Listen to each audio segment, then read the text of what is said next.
حضرت عمر رضی اللہ کی غیرت۔ ایک ایمان افروز واقعہ مدینہ منورہ کی ایک پرنور محفل تھی۔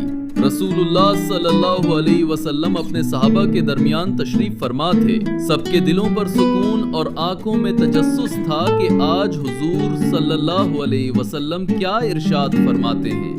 اتنے میں نبی کریم صلی اللہ علیہ وسلم نے فرمایا، میں نے خواب میں اپنے آپ کو جنت میں دیکھا۔ وہاں ایک خوبصورت محل تھا۔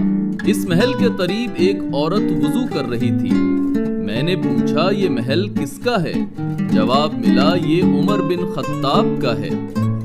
پھر آپ صلی اللہ علیہ وسلم نے فرمایا، مجھے عمر کی غیرت یاد آئی تو میں وہاں سے آگے بڑھ گیا۔ یہ سنتے ہی حضرت عمر فاروق رضی اللہ عنہ کے چہرے پر جذبات کا سمندر امڑ آیا۔ ان کی آنکھوں سے آنسو بہنے لگے۔ لرزتی آواز میں عرض کرنے لگے، یا رسول اللہ صلی اللہ علیہ وسلم، کیا میں آپ پر غیرت کروں گا؟ سب صحابہ کرام اس منظر کو دیکھ کر حیرت و محبت میں ڈوب گئے۔ یہ حضرت عمر رضی اللہ عنہ کی غیرت ایمانی اور رسول اللہ صلی اللہ علیہ وسلم سے بے پناہ عقیدت کی ایک روشن مثال تھی۔ صحیح بخاری۔